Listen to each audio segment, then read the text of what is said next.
At 6 o'clock a.m. on the 16th of June, 2009, a thick layer of fog sat over Ross's Point Beach in Sligo, Ireland. A man named Arthur Kinsella, along with his son Brian, had just made the 7-minute drive to the beach, coming to a stop in the nearby parking lot. Brian had been in the process of training for a triathlon, and his father, in full support of his son's pursuit, had driven him to the ocean to train. Brian excitedly exited the vehicle and sped past his father, running onto the sand. Arthur, following close behind, would look to his right as he approached the water and would see something he surely would never forget. At first, he thought it was a mannequin. It was the body of a person, and he appeared to have drowned and was lying face downward on the sand.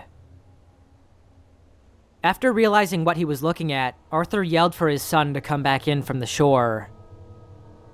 Looking around, he noted that there were no footprints leading to the body, either indicating that it had washed up from the water or that he had been there for some time. We walked around the body just to make sure that he was dead, and I actually placed my hand on his ankle, and it was marble cold. He was wearing purple-striped swim trunks with his underwear on top of them, along with a navy t-shirt tucked into them. The two said a prayer for the man before calling the police. Upon closer inspection, it appeared that the man was aged somewhere between his late 50s and early 60s, though it was impossible to say because he wasn't carrying any identification. An autopsy would soon be conducted on the body, which revealed something very strange. The man did not apparently die of drowning. Instead, he seemingly passed away of a heart attack. Furthermore, it was found that the man had terminal prostate cancer. He was so far along that it would have been impossible for him to have not known that he was ill. With his cancer having spread to his bones, chest, and lungs, it was unlikely that he had more than a few weeks left to live. The days would turn into weeks. Still, nobody came forward to the authorities in search of the man.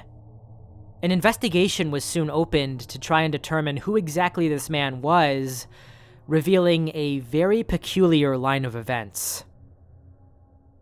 The man was first seen in the area several days earlier on the 12th of June, when he was picked up by a security camera at the Derry bus station, 70 miles northeast of the beach where he would eventually be found, across the Irish border in Northern Ireland.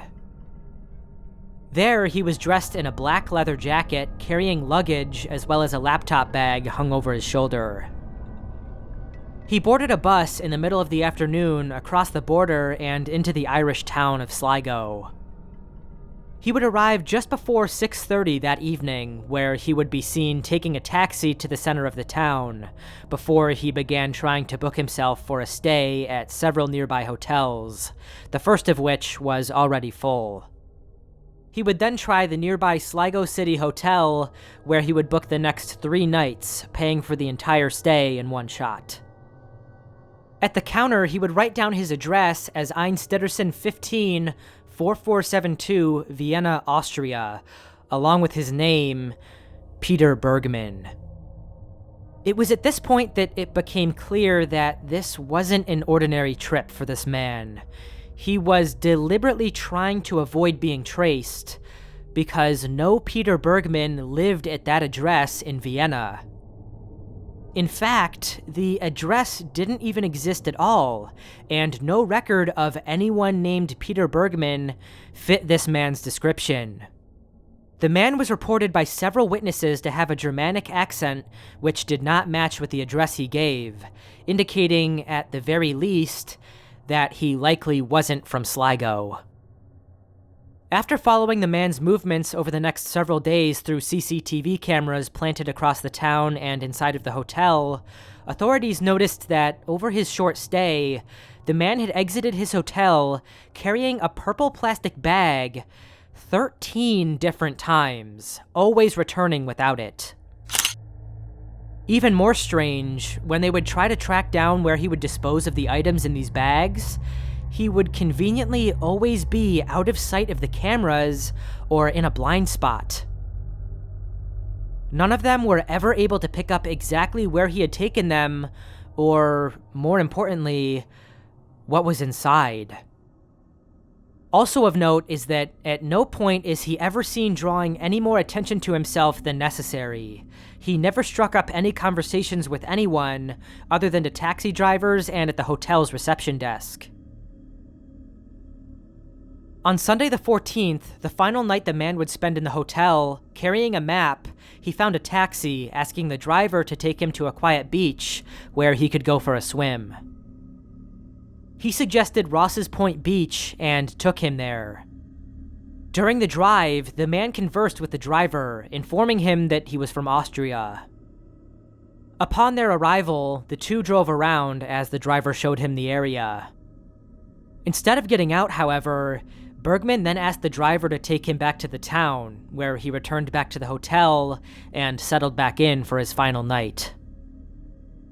The following day, Bergmann checked out of the hotel at 1:06 p.m., leaving his key at the reception desk. He carried with him 3 bags, the laptop bag, another purple plastic bag, as well as a brand new piece of luggage that was different from the one he brought with him upon his arrival. He then started making his way over to the Sligo bus station and was captured by a CCTV camera along his walk there, where he could be seen awkwardly standing in the doorway of a shopping center for several minutes.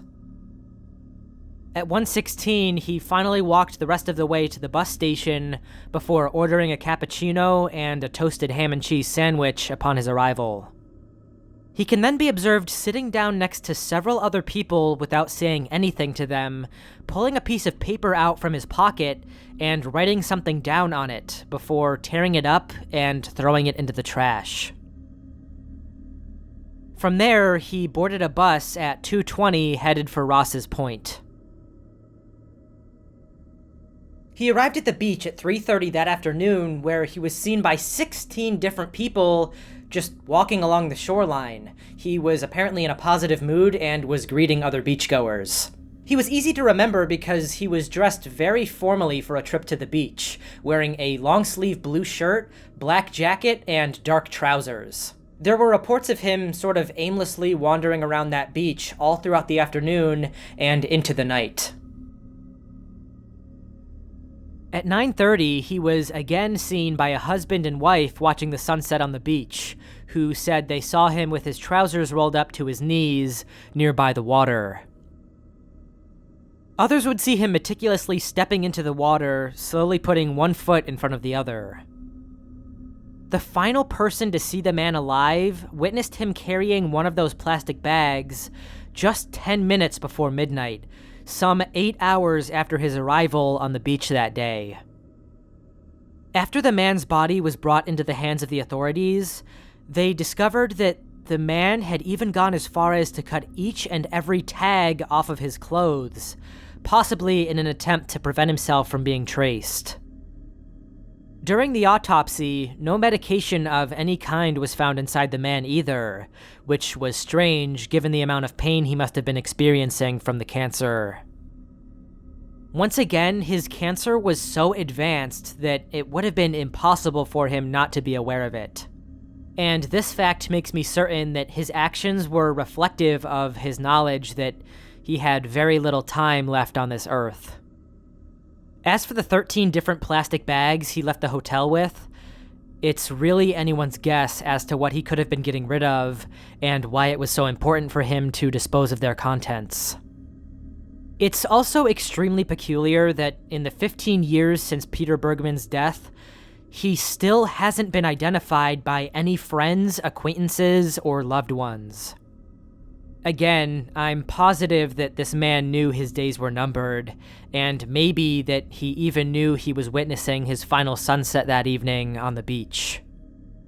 The fact that he had been wandering around the shore alone for 8 hours before being seen for the very last time just before midnight, only for it to turn out later that he never left the beach alive, leads me to believe that he might have been coming to terms with his inevitable death. Those researching the case have come up with several different theories behind who Mr. Bergmann was and what he was doing in the days before his death. Some believe that he was an undercover spy, others believe that he was a criminal, but personally, I don't really believe either of those theories. From what I've gathered, this was an ordinary man who was just trying to leave this earth as peacefully and quietly as possible. Although the standard toxicology report returned no positive results for the substances that it does test for, it doesn't test for banned substances, a large variety of them.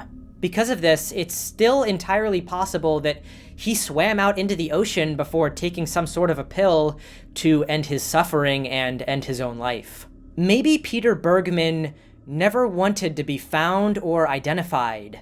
Maybe he simply was ready for his pain to end, but didn't want to bring distress to the people he knew and loved back home.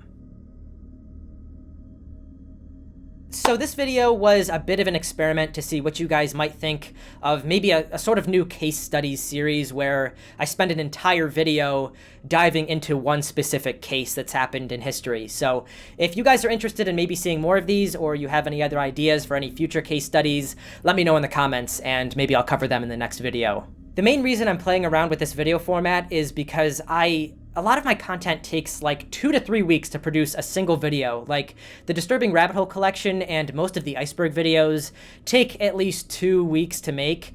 And I don't mind making those, but at the same time, I want to be able to offer you guys as many videos as possible. So if I kind of sprinkle these in while I'm working on those larger projects, I should be able to hopefully upload weekly. That's kind of my goal. So if you guys don't mind seeing these every once in a while to hopefully get some more videos in your feed, let me know in the comments. I'd appreciate it.